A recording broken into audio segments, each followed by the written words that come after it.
Oy. Kaç görüm nədir kaç? Şaxta baba. Kaç.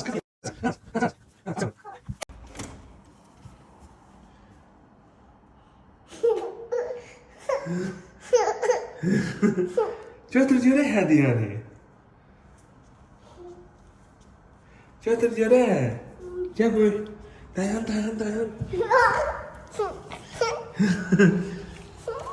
Kim getirib bunu? Şaxta baba. Buyur.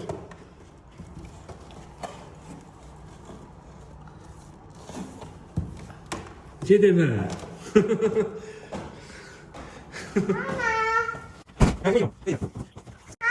Gəbra, bunu aç görək bunun içində Şaxta baba sənə nə gətirir?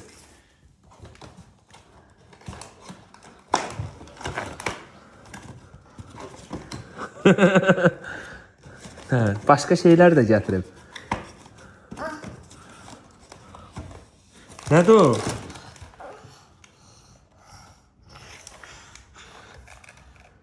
Sonra. Bax.